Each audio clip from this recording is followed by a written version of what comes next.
So hi, this is Adrian, one of the authors of the Dictogloss in Action series, and today I am here at Yagiyama Zoo in Sendai, and I am in front of the eagle cage. You can see there, it's dinner time, they're having some food, but I'm going to sit here and talk to you a little bit about English. Now today we're talking about intonation, we're talking about rhythm of English. Now as I have said in a few videos, if your pronunciation is a little bit off, R and L, V and B, that's okay. Obviously, we want to have nice pronunciation, but what's the most important? The most important thing is to be intelligible in our pronunciation and when we are speaking. Can people understand what we are saying? So often through the sentence, people can understand what we are saying, but if the rhythm of our English is not correct, then we're going to have some problems making ourselves understood. Now, one way we can improve the rhythm of our English. You right? Goodness me. So one way we can improve the rhythm of our English is to think about how we link the words. Remember in the last video we talked about the CV and the CVC rhythm, and that English uses a CVC rhythm. So we've tried not to end a word with a vowel sound. So one way we can do this is by looking at a word that finishes with a consonant, B, C, D, F, and if the next word starts with a vowel sound.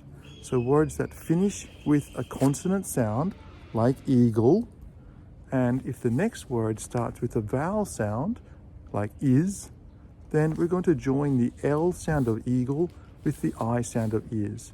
So, the eagle is eating its dinner. The eagle is. So let's look at some example sentences that you will find in your book. Now your book has 4 example sentences with lots of words that finish with a consonant sound and start with a vowel sound. So let's look at the first one. Look carefully at them, at the words. Can you find words that finish with a consonant sound and start with a vowel sound? So for example, chased are. So chase starts with, chased ends with the T sound, right? Chased. And the next word is It starts with an A sound, sound. So we're going to join those words together. Chased. Another example is mouse. Mouse finishes with an S sound, and the next word is under, which starts with the vowel sound of So we've got mouse under. We're going to link these words together. So the first sentence goes like this. The cat chased a mouse under an old table in the kitchen. Did you notice that an old was joined together? An finishes with an N sound. Old starts with an O sound, a vowel sound there. So, the cat chased a mouse under an old table in the kitchen. Goodness me. He wants to be in the video, I think, he or she. So let's look at that first sentence one more time. The cat chased a mouse under an old table in the kitchen. Okay, sentence number 2. Have a quick look.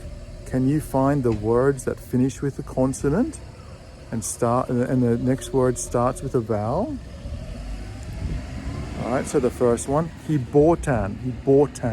So the T of bought will join the A of an. He bought an apple, a banana, and an orange, right? And an orange, right? So the D of and joins the A of an.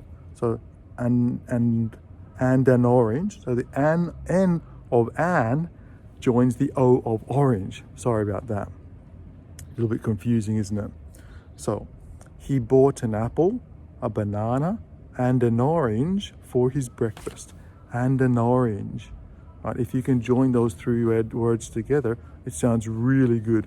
And your English will be nice and smooth and nice and very professional sounding. That bird's being a little bit quieter now. I think maybe he or she wanted to be in the video. Next one. We're looking for words that finish with a consonant sound, and that are followed by a vowel sound. We watched an interesting film at the cinema last weekend. Watched an interesting film Matt. We watched an interesting film at the cinema last weekend. And the last sentence there. Found an antique during an old shopping. He found an antique clock during a visit to an old shop in the city. He found an antique clock during a visit to an old shop in the city. Okay, so that's it for this video. Work on those rhythms. Work on the CVC rhythm of your English. Use the text-to-speech. Use the speech-to-text application, which comes with the Dictogloss in Action series. Work on your English, and I'm sure you'll be speaking with confidence in no time. See you in the next video.